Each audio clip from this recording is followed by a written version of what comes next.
Vikings fans? Welcome into another episode of the Skol Hop. I'm Evan. I'm Austin. We're just a couple of dudes from Iowa. We like drinking beer, talking about the Vikings. Yeah, we do. And what is it, episode 53 already? 53, baby. All right, so for episode 53, we have our last remnants of the beer that we got from the Skol Hop, episode 50. This one's from House Divided Brewery in Ely, Iowa. An hour or so away from here. Yep. And this is the Whole Latte Love. It's a blonde stout, and it's one of the only light beers I've had that's a coffee flavored beer. So we'll get into it a little bit more here in a minute, but we've had it before and I liked it a lot on the brew hop. So yeah. I'm really glad we brought some home. It's going to be delicious. I'm excited for it. Oh, yeah. But first, let's pay the bills really quick. We'll give a shout out to our sponsor, Big Top Ventures. They can get you the lowest rate possible on several all-inclusive resorts in Mexico or Jamaica.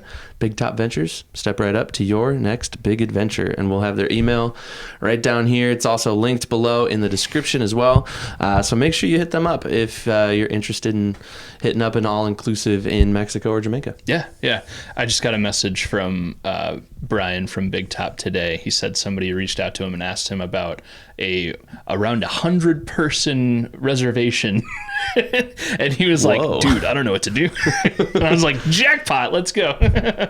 So yeah, people like what he does, and I like it too. So you need to do it. Were they Skol Hop listeners? That's what I want to know. I don't know. We need to figure it out. What we also need to do is we need to crack these open and drink these. I'm very excited about this one. It's a good looking can. And again, usually the coffee flavored beers are the darker stouts. And that's fine. I love coffee. I usually want my coffee just to be black. So usually, flavored coffee things I'm not a fan of, but some coffee beers are really good. So, and again, we've had this one. I know for a fact that I like this one, but let's crack it open. As soon as we crack it open, it's going to smell like coffee in here. Yes. Guarantee it. Oh yeah. I like that. That's nice. You like that? I don't even know if we can say that. Maybe. But you will notice that it is a blonde stout. So it is officially a stout. That is the classification. You had a way better pour than I did. Oh, yeah. Blonde stout. Okay. Yeah, it's a lot lighter color. If you just showed me this beer and said, hey, what kind is it? Stout would be one of the last things I'd guess.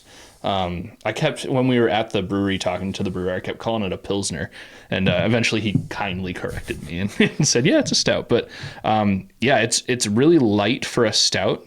It's still got a darker-ish color to it. Not very hazy. You can see through it.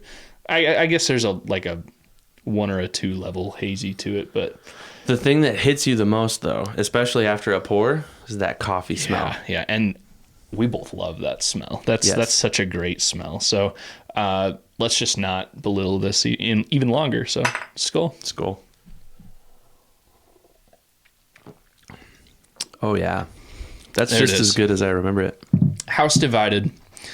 We had a lot of good beers from there, and all of them were great. But I think we probably tried 6 or 7 different ones because we both got 4 cup flights. Yeah. So, but this one, it's got to be my favorite from House Divided. It's really good. That brewery, too. How about that brewery? That place is awesome. Super cool. Yeah. Small little town. There are people pulling up in their side-by-sides and their, golf carts. Yeah, little golf carts. And that seemed like an awesome place. So the stereotypical Iowa little hangout spot, but that brewery was awesome, and I would go back there in a heartbeat. We got a chance to kind of talk to the brewer a little bit, and I think he's the owner and the brewer. Kind of a one-man operation. It's really small, but man, he cranks out some really good beer. Mm-hmm. So. And friend of the show, Forrest, who's our resident beer expert, when I mentioned House Divided to him, he was like, "Oh, I love that place." He's been there too. It's been a while for him, but yeah, I guess House Divided as well, more well known than I thought, but go check it out if you haven't before. It's really worth it. Good stuff. Well, we're gonna sip on these, and we've also got some exciting news to share with our listeners out there. Yeah, so if you've been following us on socials at all today being August 12th, you may have seen that we've been nominated for some podcast awards. So Evan, you do us the honors. You're the one that kind of introduced this whole idea to us. Yeah. Here. Well, I stumbled on this. I don't know when. It was several months ago now, and I think I came across it on Facebook, and I clicked on their website and I did a little research.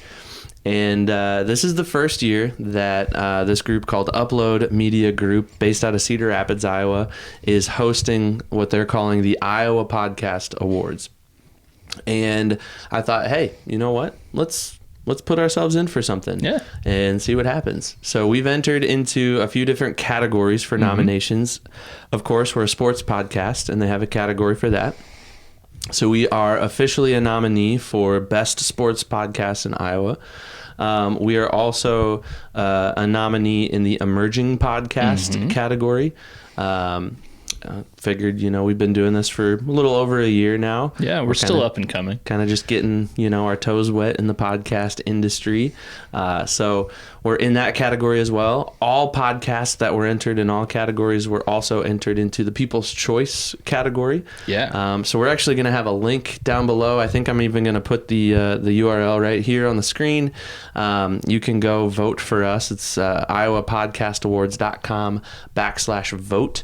And you can go find us there. And if you're a listener of any other Iowa-based podcast that you see on the list, go ahead and give them a vote too. You can vote for up to 3. And we would love a vote from all of you. Yeah, that'd be fantastic. Even if you're not from Iowa, you can vote for us. So we would definitely appreciate that. And then we have one other cool opportunity in addition to the 3 nominations that we've got ourselves in with the Iowa Podcast Awards. What do we get to do? All right, so the actual awards event is going to be on September 15th, 2024, and that is the day of the Vikings game, home opener game versus the 49ers, I believe, right? Yep. And we have this really cool opportunity to, at the event, be able to put on a live episode. It'll be recorded and put out on our streams as well, but it'll be a live episode at the event, and it's at 3 p.m., which the Vikings game kicks off at noon. So there's a very real chance we could be podcasting during the last few minutes of the game or right after that 49ers game ends. But yeah, either way, we'll be up in front of, I'm assuming, a pretty decent audience doing our Skol Hop thing live. We do need to double check and make sure we can feature an Iowa beer on that podcast because we're not sure about the venue or anything like that. But that's the thing I'm most excited about. It's really cool to be nominated and to be have some eyes on us for these awards, and to win those awards would be incredible. But mostly I'm really excited to network with other podcasters. There's some other Iowa sports podcasts out there that'll be cool to talk to those people. But mostly to get up and do our thing in front of people. That's going to be really fun. I'm super pumped. Agreed. So we get a 45-minute slot. So we're going to have to keep it short. Yeah. And our slot starts at 3 p.m., which again will be the tail end. I mean, the game could be still very much within reach for the Vikings at that point. Let's hope so. Yeah. But yeah, we're going to be able to kind of give our immediate feedback on that game as soon as it wraps up live in Cedar Rapids. And that's going to be episode 58. I just went in and of the Skol Hop and looked at our list. So episode 58, which is not including today, that's 4 episodes away. So we're coming up on that real quick. If you've seen a couple of our live streams or you've heard us, immediately after a game, you may know that we can get pretty amped up. So if that game is close at all, or if there's a Will Reichard game-winning field goal, and win or lose, there's going to be some emotions in that episode. So hopefully they win. Hopefully we're jumping for joy on the episode. And if they lose, maybe we can steal what PA says and give you guys a little Davenport of love and give you some encouragement of the of Vikings fans after a loss. So hopefully it's not a loss. It's the 49ers, so that'll be a good game. Should be a really good one. But either way, that'll be a good episode. The home opener. So the U.S. Bank's going to be loud. Yeah, they're coming for that one. It's going to be great. So, a lot of fun for us though at the Skol Hop. Just kind of getting into year 2 on this whole thing, and to be up for some nominations and to be able to go and record live at the Iowa Podcast Awards, it's gonna be fun. Yeah. So make sure, again, like I said, go vote for us if you feel so compelled, and check out all the other great podcasts from across the great state of Iowa. Obviously, we celebrate Iowa beer every week on our show, so Iowa has a special place with us, and I think it does too with the Iowa Podcast Awards, and that's just part of who we are, Skol Hop. And if we could find a way to fit Iowa into the title, I think we would. But we thought about that when we were naming it. We did something, but Skol Hop just it found us. And beer, Vikings, and then Iowa. Yeah, that's us. That's who we are at the core. All right. Some other news though coming out from just kind of the end of training camp and into the preseason. Got some interesting headlines here. Nothing like super earth-shattering, but there was a trade. You want to talk about that? Yeah, so the Vikings kind of cut ties, which there's some encouraging points to talk about with this. But Andrew Booth, cornerback Andrew Booth, who was the second-round pick in the 2022 draft for the Vikings, which was Kwesi's first draft. They traded him away. They traded him to the Cowboys for another young cornerback. And I really hope I don't butcher his name. But it looks like his name is Nahshon Wright. I think that's accurate. Who I think is just 1 season older than Andrew Booth. I don't know of actual age, how old he is, but I think he's been in the NFL 1 season longer than Andrew Booth. And honestly, it kind of seems like a same for same swap. Who knows? Maybe Andrew Booth figures it out and he kind of turns it around in Dallas, and same thing for Nahshon Wright. Neither have really done a whole lot in their NFL careers, but neither have been like terrible or horrible or cost way too much or anything crazy. So I think Wright was a 3rd round pick, so somewhat high, and Booth, he obviously was a 2nd round pick, so a pretty high pick. So some high expectations for some young guys that didn't really meet those expectations in their first team. So let's hear it for Nahshon Wright. He's a Viking. He's one of the good guys, and we're fans of him. So yeah, who knows? Maybe a change of scenery for both of those guys could be a really good thing. So, and I mean, everybody knows the Vikings need help in the defensive secondary. Yeah. So between injury and tragedy and just, not a lot of names in that group, it's pretty thin, maybe their thinnest of groups on the whole team right now. So. Yes. So to add another guy who can maybe he's walking in, Nahshon Wright, that is coming in with a positive mindset and like, hey, let's see if I can make a difference here. Let's see if I can make the 53 man. Let's see if I can maybe be a possible starter. I mean, that'd be pretty cool. Yeah. So, and I don't know too much about the Cowboys' defensive backfield right now, but I know Nahshon Wright, I mean, he's kind of walking in clean slate. He's got a chance to make the team, but neither Booth or Wright are shoo-ins to make either the Cowboys or the Vikings. So, I don't know. Maybe it is the kick in the rear that the guy needs for either of them to get traded. And I will say, too, for Kwesi, it's probably a little bit of a tough pill to swallow to admit, like, this for whatever reason didn't work out. Maybe the guy just wasn't who you thought he was. Maybe there was some injuries that we weren't too sure about. But either way, Kwesi recognized, like, yep, this 2nd round pick, my first 2nd round pick in my entire career, just didn't turn out, and we gotta cut bait and move on. And there's some good qualities in being able to admit that. So good for Kwesi. Just at first glance, I just looked both of them up quick on Pro Football Reference. You're right. Nahshon Wright has 1 more season on Andrew Booth, and I think he's got a handful more of games started. Andrew Booth has only started 2 games in his Vikings career. Yeah. 1 in 22 and 1 in 23. Andrew Booth has 0 interceptions. And so just basically the only stat line he has is tackles. Yeah. And he's got 19 tackles. And those could starts. be special teams tackles as well. So very, very well could be. And that's, I think, kind of what we're getting with Nahshon Wright, too. He's got 1 more year of experience, a handful more games started. He does have 1 interception on his career. So a little bit different of a stat line. Could be just due to 1 more year in the league. Yep. But who knows? Maybe that experience turns out to be a factor for him.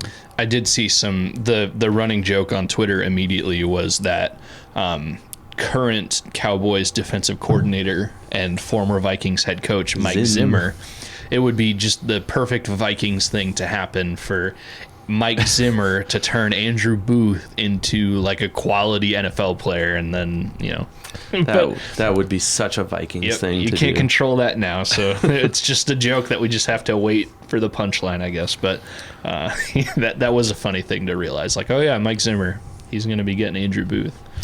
Yeah. So another big headline that could be kind of developing as we speak, Monday night, August 12th, is it was reported that Stephon Gilmore, also of the Cowboys, Patriots, I think the Panthers for a minute, was visiting with the Vikings today. The Vikings are currently in night practice right now, I think. Yeah, I think that's wrapping up. Probably tonight was 8-9 o'clock Central Time. But yeah, so doubtful that he was maybe present for that, watching or anything like that. But at some point today, he met with some Vikings personnel and had some conversations about possibly making his way to Minnesota. That would also be a pretty interesting acquisition for the Vikings in that defensive secondary unit. Oh, yeah.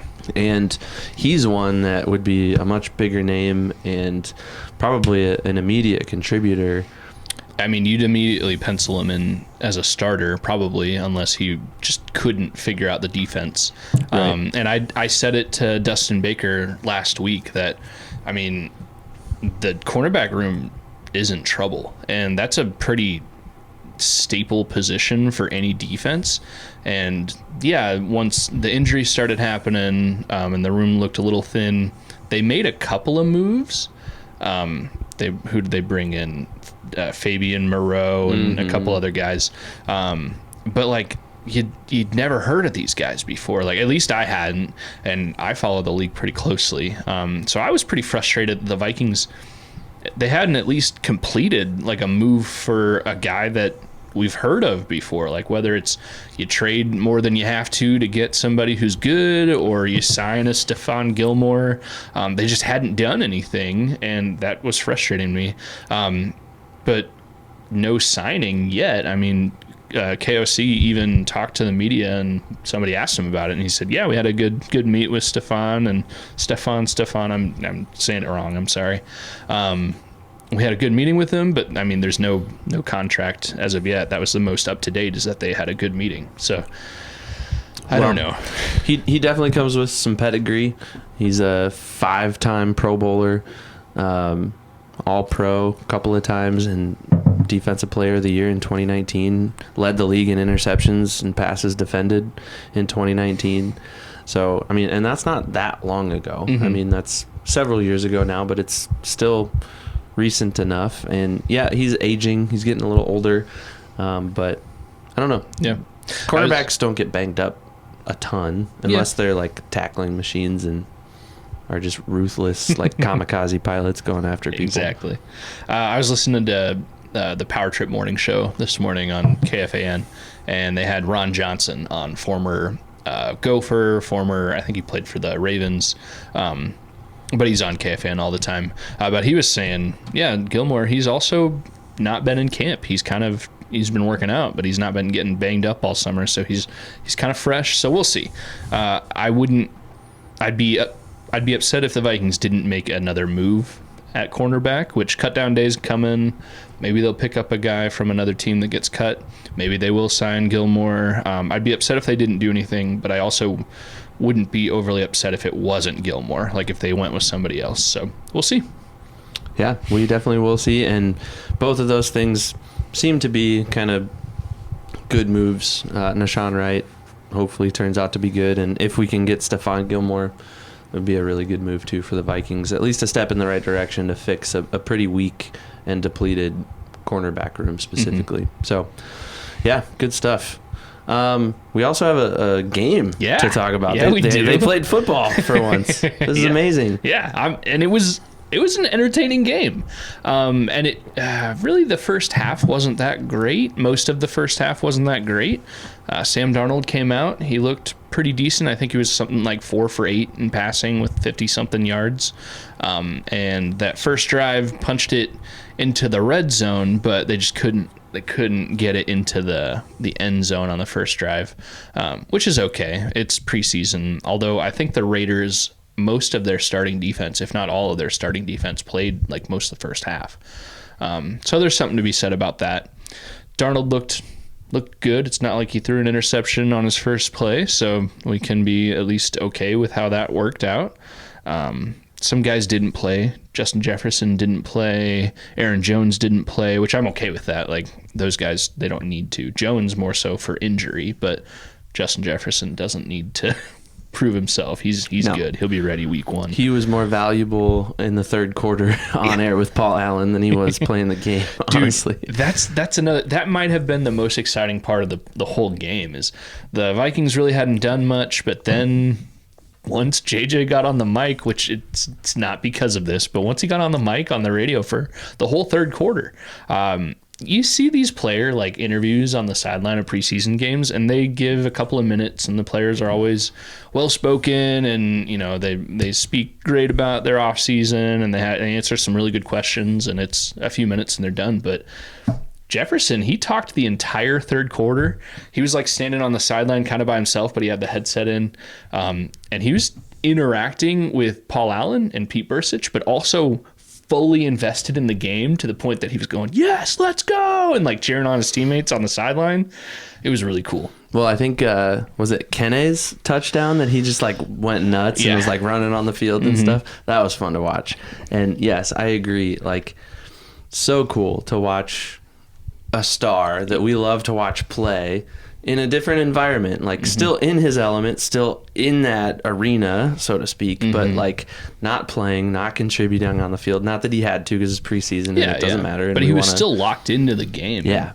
And it's Paul Allen and Pete Bursich. And we love listening to those guys too. So, I mean, it was kind of the best of all worlds right there. It was awesome. And I even told you, where we live, like, we're outside of the radio reach of Paul Allen and Pete Bursich of KFAN on game day, and we obviously don't live in the Minnesota area where we can hear them call the games, even if we like muted the TV and turned up the radio. But for the preseason games, they call it, and the TV broadcast is their call. So it's really cool to hear PA calling a game.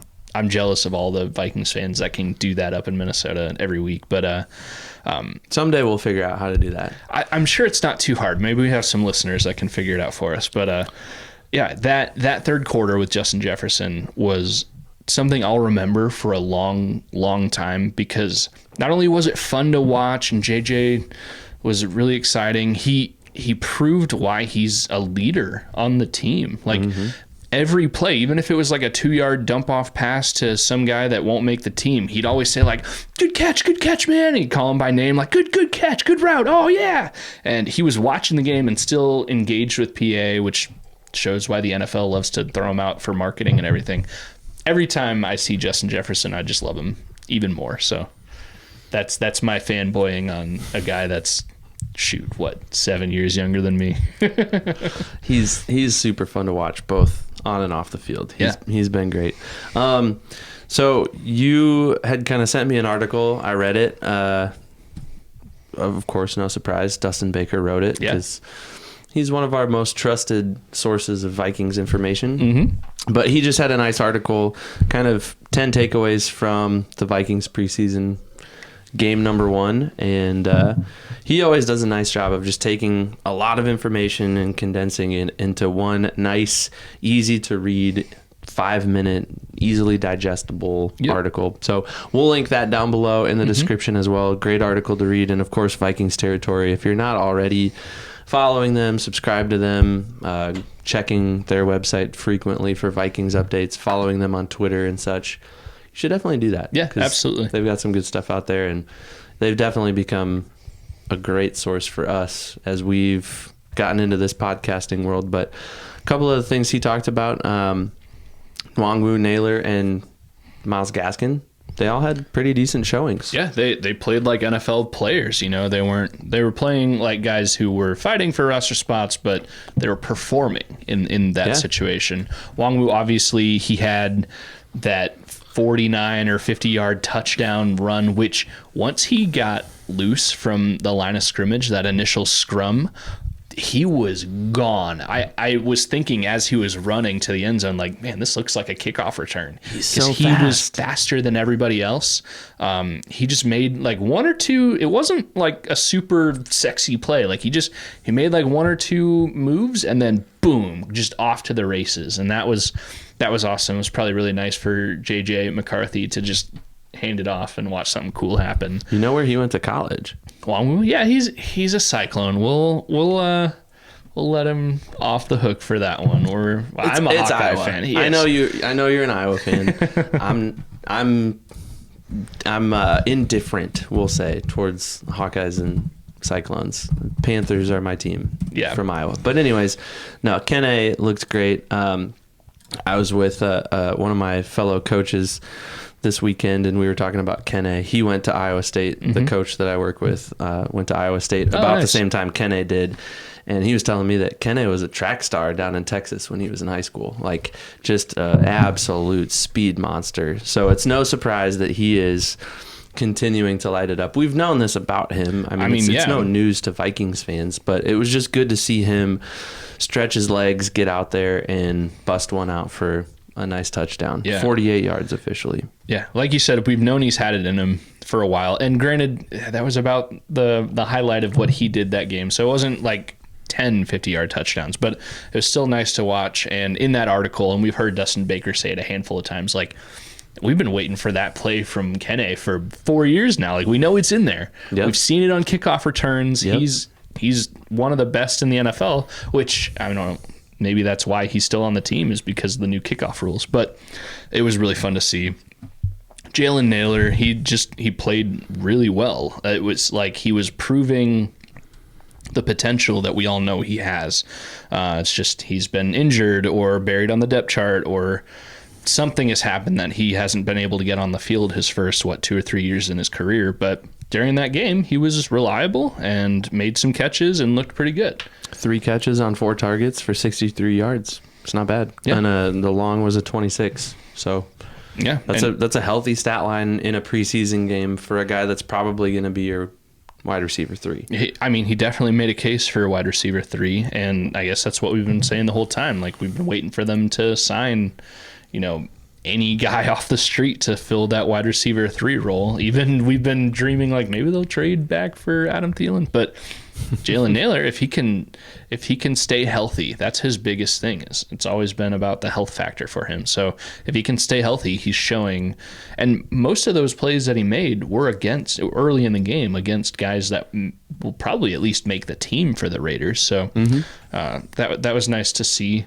And then obviously Myles Gaskin, who I forgot was even a Viking. I know the Vikings had signed him early last year and then cut him and moved him to the practice squad. And I think the Rams picked him up for their 53-man roster. But apparently at one point the Vikings got him back, maybe after the season. But yeah, Myles Gaskin apparently is on the team again and played okay. I mean, I don't think his numbers were anything crazy, but no, he had 5 carries for 22 yards. Yeah.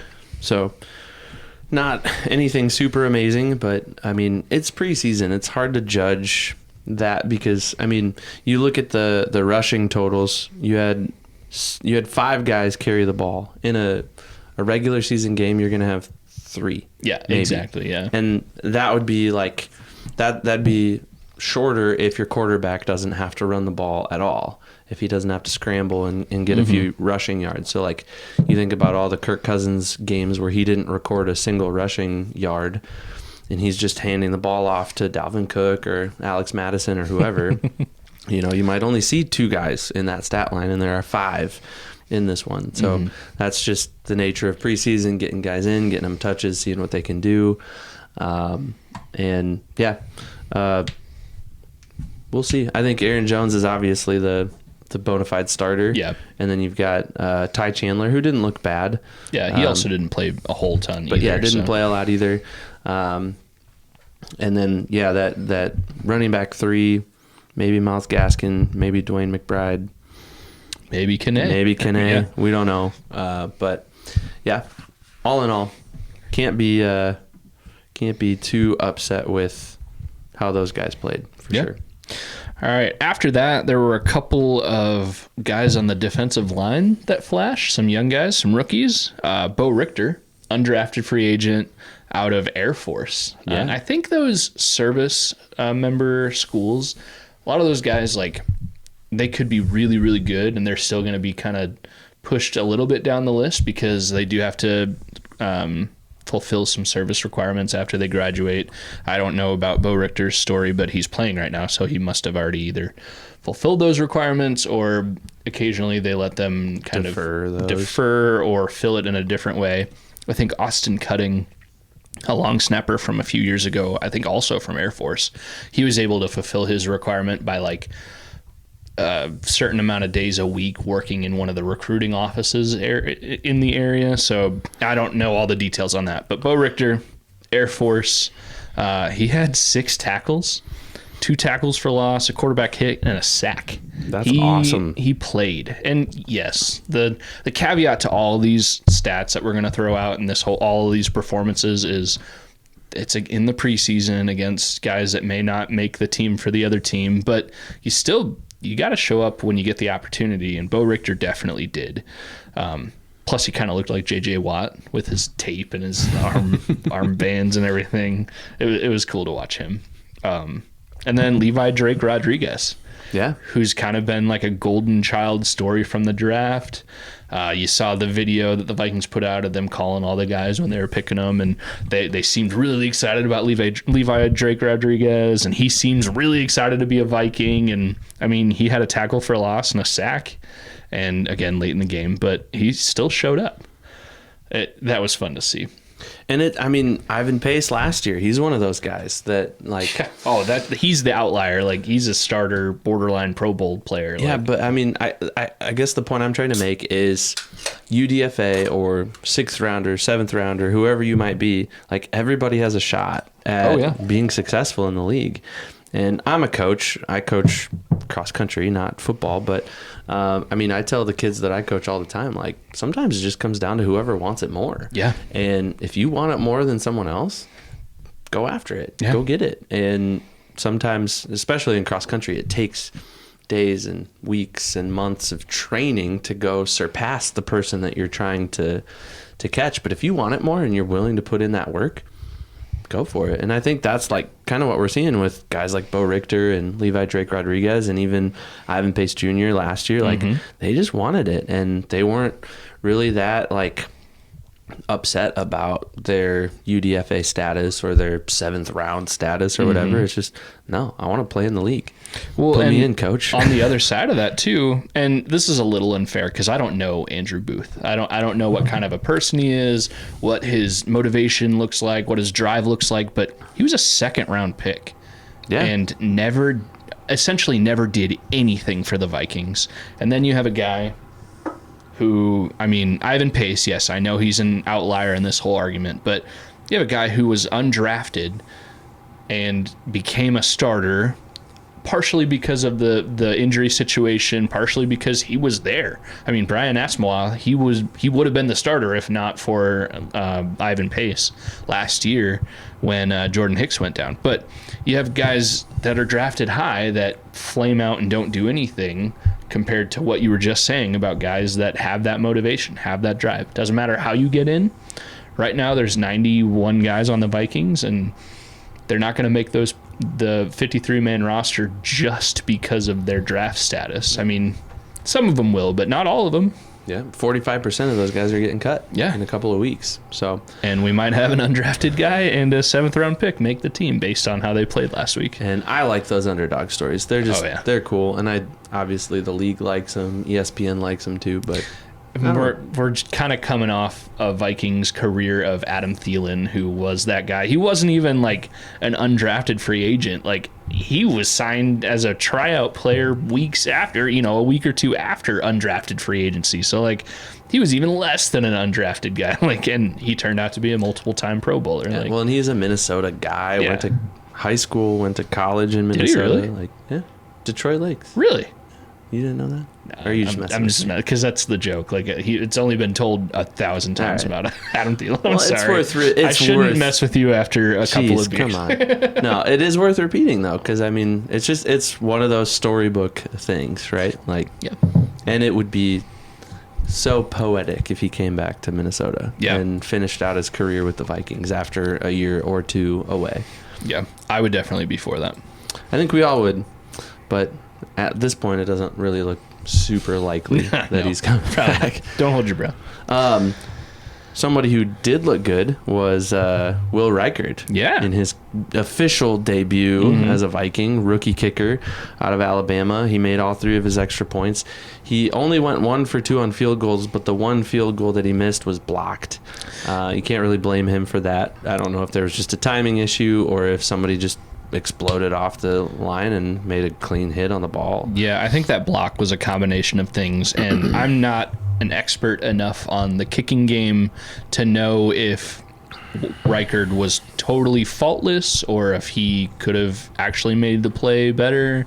I don't know enough to say either way, but I do know the line kind of collapsed a little bit, and obviously it was blocked, so it'll go down as a block kick. But I mean, he obviously later in the game, at the end of the game, made the kick that mattered too. Again, it's a preseason game, but he won the game. And Dustin Baker said in the article, we'd be talking about it if he had missed it. Like, how Vikings would it have been for this rookie kicker that we've all heard some really good things about, and they drafted him. They already cut the other guy.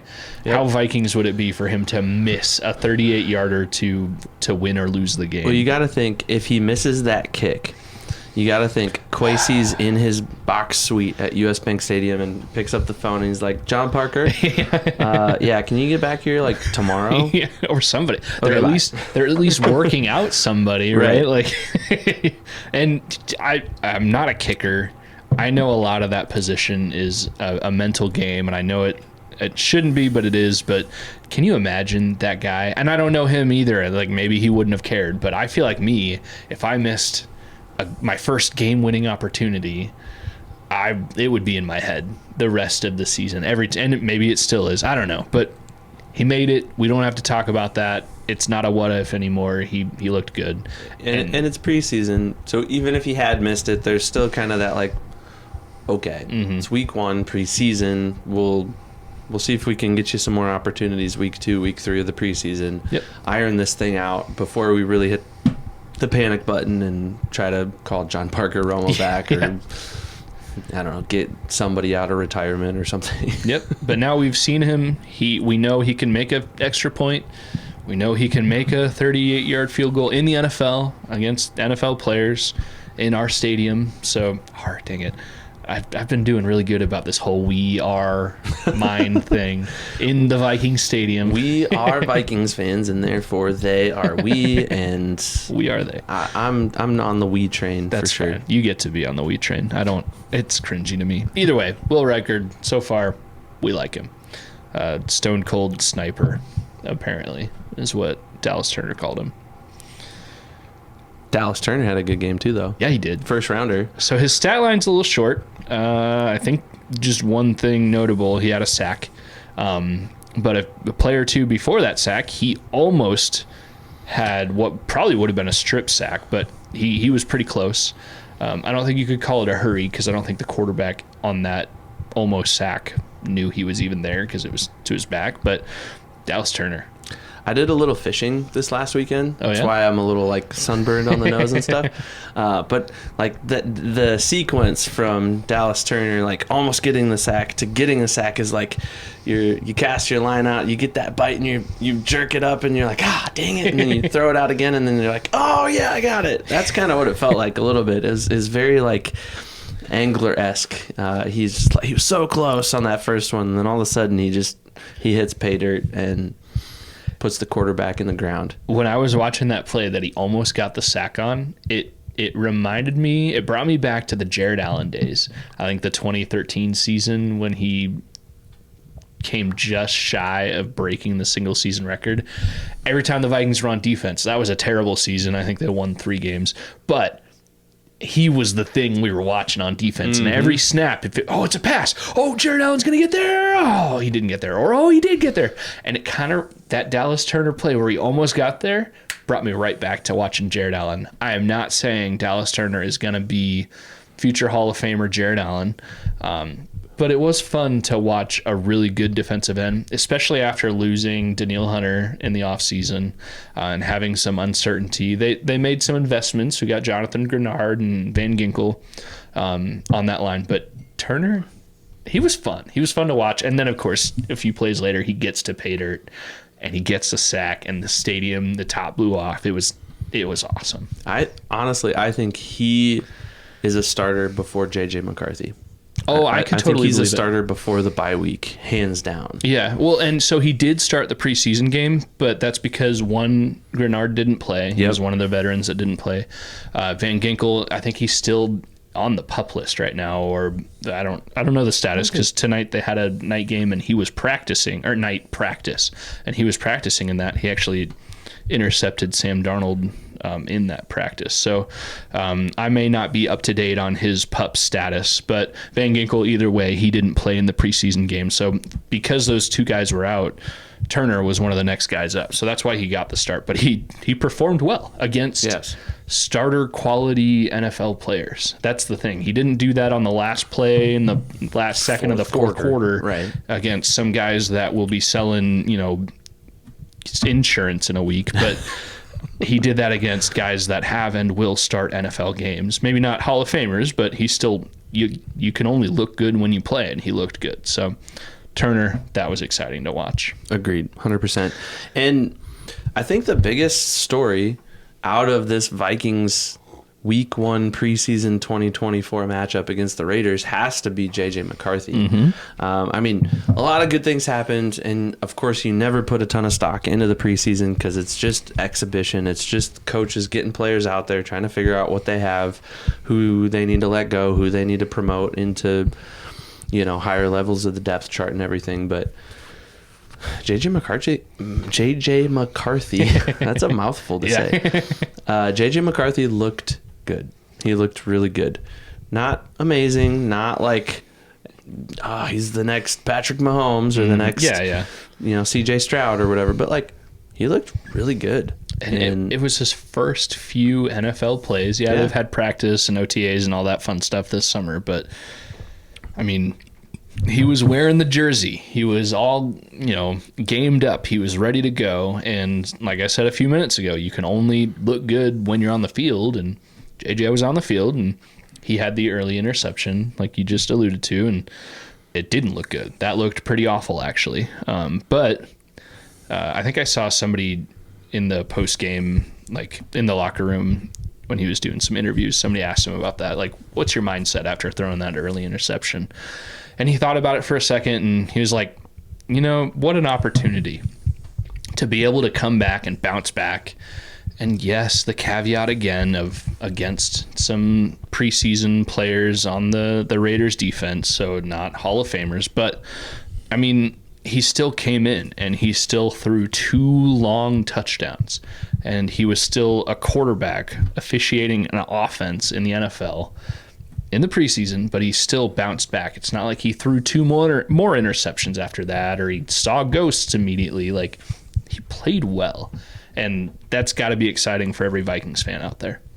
Agreed. I was trying to find this graphic before we started recording, and I to no avail. My search was in vain. I could not find it, but there was some graphic out there on Facebook or Twitter or something that had I think there were 6 or 8, I can't remember exactly how many, but 6 or 8 rookie quarterbacks that made their debut in the NFL preseason. Thank you. And it just kind of gave a really succinct stat line, completions, in contrast to their attempts, and then any touchdowns and the number of yards, I think, that they threw for. And arguably, JJ had the best stat line of those rookie quarterbacks that played in preseason week 1 here. Yeah. You take away that interception, and you almost go, that's the perfect stat line for a rookie QB in their first preseason game. That's what you want to see. Mm-hmm. And I mean, I'll just maybe say it. To some extent, I think the interception is actually a good thing. We might look back on that interception and say it was good that he got that going early on, that he threw that, he learned from his mistakes, and he got rid of just that like playing scared mentality, because he was quoted saying like, oh, everything was comfortable after that. Like, I just had to kind of get out of my comfort zone a little bit, and then after that, everything was great. Yeah. And he threw 2 great touchdowns. Oh my gosh. And again, the argument is they were wide against open against teamers, not even, second, third, fourth stringers, like guys that won't make the team. Whatever. It's not his fault. He made good reads. Those weren't just like crazy, stupid, easy plays. Like, he still had to read the play. So I'm not declaring him QB1. I'm not declaring him a Hall of Famer and a Pro Bowler right now, but we saw some good things. I do feel like it's almost a cliche where players say like, they're so nervous, and then you get that first hit and you're like, all right, let's go. Let's play. I'm loose now. And that's kind of the sentiment of his quote to that. Hey, how do you feel after that first interception? Like, what an opportunity. Like, I just got to play loose and play fast, and it's football. Like, he's going to throw an interception this year. Yep. If he plays at all, he's going to throw a pick. And the almost other cliche that we hear all the time is Peyton Manning threw 28 interceptions his rookie year. Is J.J. McCarthy going to be Peyton Manning? Who knows? Time will tell. Probably nobody's hopefully Peyton not Manning. In terms of 28 interceptions his rookie year, but hopefully in terms of the success that he has down the road. He's got the potential, and he showed the potential, and I think we should all be at least not afraid of him starting games this year, if needed. One final thought on JJ before we kind of wrap things up and kind of move on here is, you got to consider the roller coaster that guy's been on since winning a national championship. And even before then, like, just all of last football season, being a Michigan Wolverine and riding the wave of having Jim Harbaugh as your coach and getting to the national championship and then winning it all. I mean, that's crazy enough in its own right. And then almost immediately after all of that, it's draft season, baby. And you're in the running for a top 10 draft pick kind of thing. And so you're doing all the interviews, you're doing your pro day, you're doing a bunch of PR stuff just to kind of hype yourself up and kind of market yourself for who you are and what you can do. And then you go through the draft process, which is even crazier. Yeah. You're visiting all these places, you're meeting with GMs and head coaches all over the map. And having everything good and bad ever said about you every second of your entire life. Yep. I mean, you've got all the talking heads on all the major sports networks talking about you. Oh, where's JJ going to go in the draft? And blah, right? Like, there's all of that. And then you get through the draft, and then you finally learn your fate, and you're like, okay, I'm going to be a Viking. And then you go through all of the other emotions of, okay, I'm kind of riding the coattails of Kirk Cousins here. He had a really successful 6 years in Minnesota, and I really like KOC and Kwesi. They're good guys, but I have a lot to live up to. Oh yeah, and there's this other guy, Sam Darnold, who they signed on a 1-year deal, and right? Like, I mean, for him, it's just had to have been like this constant, crazy roller coaster of emotions and media and cameras and everything. And to see him play football like he did on Saturday, it was encouraging. Like, put all that aside, let's go out and prove that we can play ball. Absolutely. And I think that's what he did. And to perform well, 11 of 17, 188 yards, 2 touchdowns, the really ugly interception. He had to carry the ball a couple times, 2 carries for 18 yards. All of that leading up to a preseason game that, yes, it quote unquote doesn't matter, but if he had been 2 of 17, oh my gosh, can you imagine? We'd be talking about it for sure. Everybody would have just come down on him, and his world would be just in the crapper, and he'd still have to come out and be like, and do the press conferences and be at practice and try to turn it around. But no, he didn't. He put himself in a position to have people say, let's go, JJ. It's having you say all those things, which we all know, but it's really cool to think about it and be like, yeah, can you imagine being a top quarterback? Quarterback is specifically in the NFL draft, like coming in. Like, that's got to be like a whirlwind of 2 to 3 to 5 years of your life where it's just like you're just crazy on top of everything, and you have to be good, because if you're only good, you suck, and if you're not amazing, then whatever. But it's no surprise that a lot of these first round quarterbacks bust out because all the pressure. They're obviously gifted athletes. They can obviously throw a ball a mile and hit a trash can from 100 yards away. But like, yeah, it's really encouraging to see JJ come into this situation and play pretty well in his first preseason game. And I wasn't even referencing like all the years before this. I'm just thinking about the last 6 months for the dude. Mm-hmm. Like, you go back to January, February, like you're winning a national championship. And I mean, even this week, Jim Harbaugh was in the headlines for all of his stuff. And you're probably like, hey, don't talk about some, like you're probably like, you've got some hush money under the table or something. Like, let's just keep all of this to ourselves until it all develops and makes its way out to ESPN and all the other stuff. Like, there's just so much pressure on these kids, and you've got to respect what they do and the fact that they come out and perform the way that JJ did, with all that pressure, with all that, like, he's the answer, he's the next franchise QB. Mm-hmm. The Vikings have never taken a QB higher than him, and all this stuff. Like, man, like, to play the way he did, I think Vikings fans should be really proud. I know they are, because I've seen a lot of feedback. There are a lot of people that are like, oh, put him in, let's get rid of Darnold, let's trade him right away, blah, blah, blah, whatever. I don't know if we go that far yet, but I like JJ. I think he's a good fit. I think he fits really well with KOC and the offensive scheme that O'Connell puts together. I still hold to my position. Yeah. I think we'll see him shortly after the bye week, probably the week after. Definitely a possibility. That's my prediction. And I mean, after seeing him play that well, it's not a 0% chance. It's a low chance, but it's not zero that he could be named the week 1 starter. Yeah. I'm not predicting that. I wouldn't even be excited for that. I'd probably be a little nervous and a little upset. But if he was named the week 1 starter, I wouldn't be blindsided. Like, it'd be surprising, but not something I couldn't see a future where that happens. It does kind of suck because we did see tonight for their night practice, he didn't participate. And they said specifically it's because, well, they said knee soreness. So KOC said, like, out of pure caution, they're going to hold him out. Dallas Turner sat out tonight. Exactly, too. Yeah.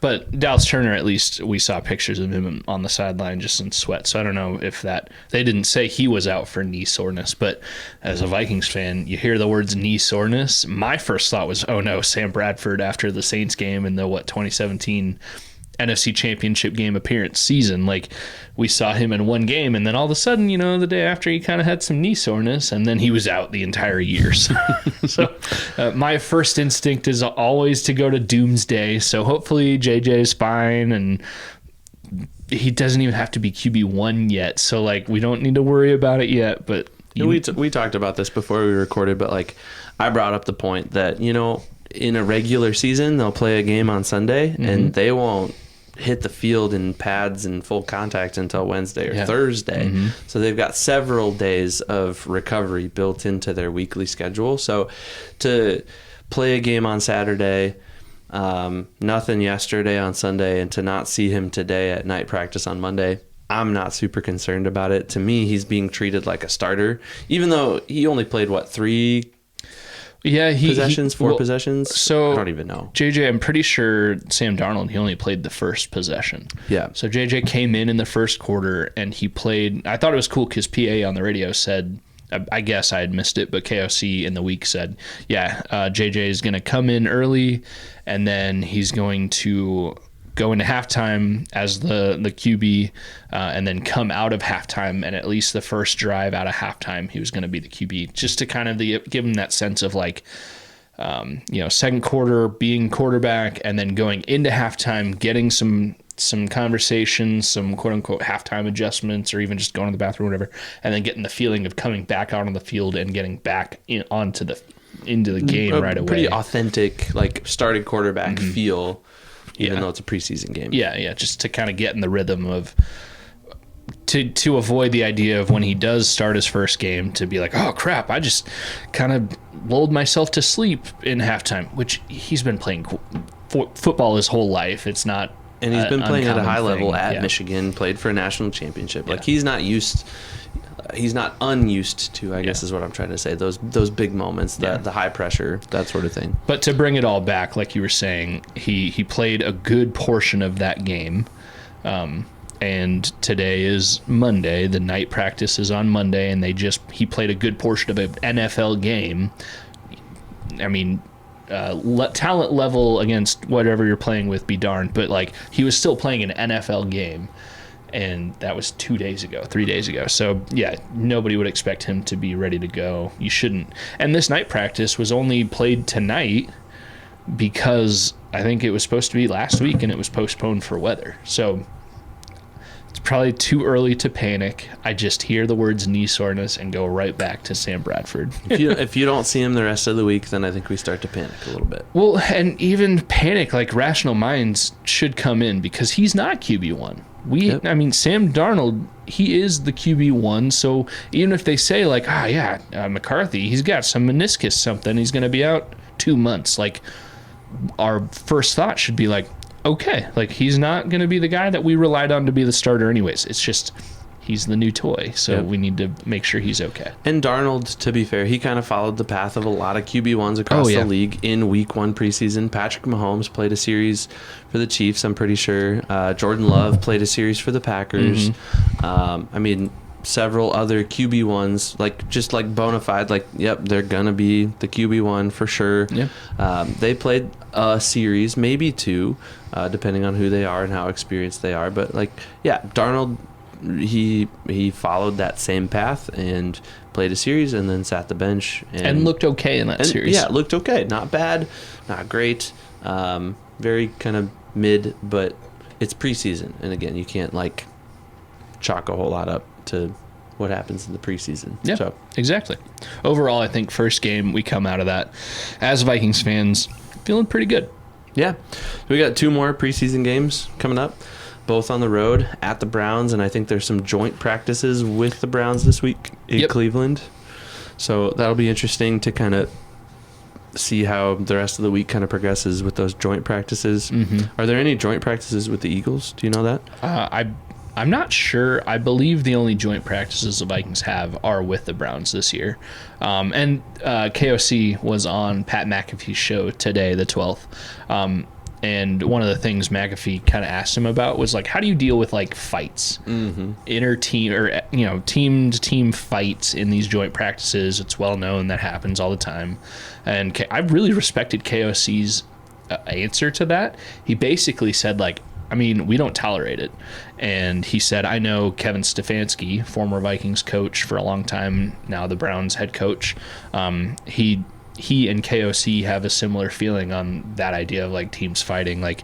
KOC said hey, if you're a guy that's fighting for a roster spot and you're planning on playing in the preseason game, if you are fighting, you're not playing in that game. You're hurting yourself. Yep. And he said on the flip side, if you're a guy that's not gonna play, you're good on the team or whatever, you're not really planning on playing, and you get in a fight, you're strapping it up and you're playing in that game. So it's more of a punishment for the guys that are probably going to make the team, and definitely a devastation for a guy that's trying to fight for his life on the squad. So I respected that answer a lot. So yeah, for sure. I didn't watch that. I was a little preoccupied today, but no, I like that answer. Yeah. And now I kind of want to go back and watch that. I didn't watch the whole thing. I just saw that clip that I think it was on Twitter. But yeah, that was a nice mature answer and mature mindset around fighting, because you do see that. It feels like every week in the preseason you see, oh, this team fought with this team, or a huge fight. We've already seen it this year with like the Lions and the Giants. There's been so many, multiple, and I feel like it just continues to amplify year over year. It's just like every year in training camp and these joint practices and even into the preseason, these guys are fighting, and I'm sure some of these guys, because they're fighting for roster spots, because it's so emotional, their livelihoods are kind of on the line. Oh, absolutely, yeah. Like, they're emotional, and if one bad thing happens, they might get a little emotional and kind of boil over, and things just kind of get out of control. I understand why it happens. I'm not condoning it, but KOC even said, like, because every once in a while you hear a coach like, I love to see that. It means they're dogs, they're in it. But like KOC said, these guys are really trying to make the team. Like, and we're trying to make our teams better, both teams in these joint practices. Like, fighting only shortens that practice session, and that only hurts everybody trying to practice and get better, and the team's trying to get better. So it's not good. Like, sure, I could see the good old boy mentality, like, yeah, he fought, he's a mad dog, like, I love to see that. Like, I could kind of see how that would make you happy, but that's for the fans, that's not for a coach who's trying to get a job done and figure out if player A is better than player B or whatever, and you can't figure it out because they fought and now they're out of the practice. Honestly, I think Pat McAfee and guys like him kind of goad that out of the players a little bit. Like, they kind of, like, on their talk shows, they kind of like hype it up, and they're like, oh man, he's a dog because he went out and he defended, and whatever, and like, no, it shouldn't be celebrated. It should not be a part of the culture, honestly. Like, if it could make its way out of the narrative of the NFL, I think Roger Goodell and everybody else that's kind of tied to those upper office positions would be definitely okay with that, because it kind of puts a black eye on the league too, for sure. But I don't know. Not my thing. I've never been a fighter. I'm always a lover. I know one thing that is your thing, though. Can you take a guess? Beer. And what's another thing that's your thing, Ev? I can't read your mind. I don't know what you're Coffee. saying. Oh, yeah. So beer. This beer is two of your things mixed in one. Skol. Skol. As soon as we pop these things open, it's just like the coffee aroma filled this little bubble around our little Skol Man center here, and it was awesome. I mean, before we even took a sip, it was just like, because we coffee did smell. Before we hit record, we were kind of just chatting for a while, and at one point I almost like reached up and just opened it because like I was so ready for it, and then I was like, oh crap, we haven't even started the podcast yet, so we had to get started. But I mean, we both remembered how good this was when we had it in just a tiny little sample glass when we were at House Divided, and now we got to enjoy a few. And I am not at all disappointed that this was the last and final beer that we saved from our brew hop tour. It's pretty awesome. I would make the drive. It's probably about an hour drive from where we are. A long hour. Yeah. I would absolutely make that drive for this beer alone. People say like they'll make the drive to Wisconsin for Spotted Cow and stuff, which Spotted Cow is a good beer. Moon Man's a good beer. There are some beers that people travel for. I would travel for this beer. This is a solid beer. It's a good beer, and it's a good coffee beverage, which we both love beer. We both love coffee. For me, it hits all the points. And for it not to be an IPA, and for me to still like it this much, like, that's saying something, because I love the hops, and there's just beer here. It's awesome. I'm pretty sure, correct me if I'm wrong, but when we were there, we were talking to them. We were talking to both kind of the head brewer and one of the gals that bartends quite frequently there. And I think they said this is one of their more higher selling beers. If it wasn't their best seller, I'd be shocked, because it's just so good. Yeah. And that's after having a handful of their other beers too, which were phenomenal. That place was amazing. I wish we were closer to that place, because I would go there all the time. I agree. And that's House Divided, by the way, in Ely. House Divided. Of course, we'll link down to all their stuff below. Check them out. If you're anywhere close to the Cedar Rapids area, it's less than a 10-minute drive from Cedar Rapids. We made it in 10 minutes from Lionbridge Brewery. Okay. I remember because we went right from Lionbridge to Ely to House Divided. And it was pretty close. So if you're in that area, it's pretty close to the interstate. pretty close to I-380 as you're driving through that area. Hit them up. Worth the trip for sure. We need to go back. Yes, we do. Whether it's officially on the Brew Hop 2.0 or we just go because we liked it. We're going to be heading up that way for the Iowa Podcast Awards. We might have to drive by. Maybe. Maybe. Maybe we'll stop in and say hello and grab a few cans of beer while we're there. That one got a little sticky on the bottom, but that's all right. Yeah. All right, man. Well, if people wanted to say hello to us, how would they do that? They would do that pretty much anywhere they can say hello to us. Social media, find us, the Skol Hop, Facebook, Instagram, Twitter, Reddit, even though we don't do a whole lot there. Just Google the Skol Hop. You'll find everywhere. Our website, all our socials, everything. Yep. Yeah, we're there. Or email us, theskolhop@gmail.com. Yeah, we haven't gotten an email in a while. I feel kind of left out. Yeah. JK used to email us every once in a while. Yeah, we haven't heard from you in a while, so...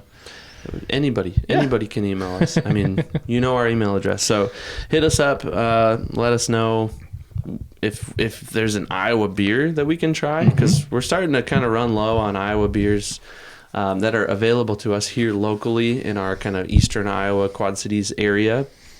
And yeah, we're excited to go on this Iowa Podcast Awards. That's going to be a lot of fun. 2 things for me really quick. Go for it. 1, I think we still stand on our rule where if you send us an email and you want it, we will send you one of our stickers, at least one of our stickers. We're starting to accumulate, and we've mentioned this before and it's never really happened, but we're starting to accumulate some stuff for a giveaway. We need to make that happen pretty early in the season. So that's number 1. If you email us, we will send you a sticker and say thank you for the email. 2, we are going to this Iowa Podcast Awards September 15th, and we feature an Iowa beer on each podcast. We would love, if you're a brewer or if you know of a brewery or you're connected to any brewery in any way, we'd love to feature a specific Iowa brewed beer on that live episode where we're going to have people in front of us. I'm just going to go off the assumption that they'll be okay with us cracking a few cold ones in that place. If you are a brewer or a brewery or connected to one and you'd want your beer featured on that episode, let us know, because we definitely want to feature an Iowa podcast in the Iowa Podcast Awards, an Iowa brewed beer on our live episode. That'd be great. Yeah, we'll definitely prioritize any brewery that reaches out to us with hopes of featuring a beer on that episode when we go live from the Iowa Podcast Awards. I think it would be a win-win. It would be a win for us. It would be a win for the brewery, just for the added exposure and attention and all that. So. And who knows? If nothing else, maybe we just stop by House Divided on our way up there and we grab a few brews. We could. There are several breweries that we stopped by on the Brew Hop that we could hit on our way up to the Iowa Podcast Awards, and several that if we took like an alternative route, we could hit those as well. For sure. So even if you're not on our route, hit us up. Let us know. Yeah. Let us know. If you need to ship us a box of beer, we'll make sure it's cold before we set up and record on Sunday the 15th. Yeah. And if you want a cool shirt, go to our website. We sell shirts. Evan's modeling it right now. It comes in some different colors. I'm not wearing it right now. I thought about it, but I'm not. I went with the duck, gray duck. A nice Minnesota themed shirt, though. I like it. Yeah. All right, man. That's all I can think of. Do you have anything else? No, it was a great episode. I had a lot of fun. Great beer, obviously. Yeah. Great chat. And, I mean, next week we're going to have more to talk about with preseason game number 2. Yeah. You could argue best episode yet? I'd say so. Skol. Skol.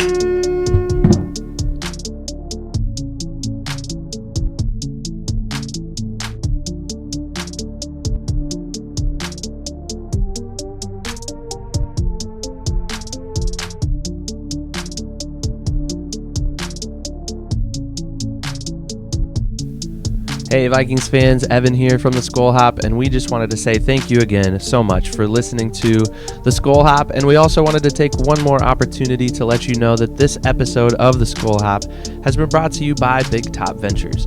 If you're considering taking an all-inclusive trip to either Mexico or Jamaica, reach out to our friends at Big Top Ventures at bigtopventuresllc@gmail.com. Once again, that's bigtopventuresllc@gmail.com. You can get the lowest rate possible on several all-inclusive resorts throughout the region.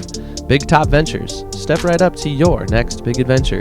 And thanks again for listening to the Skol Hop. Skol.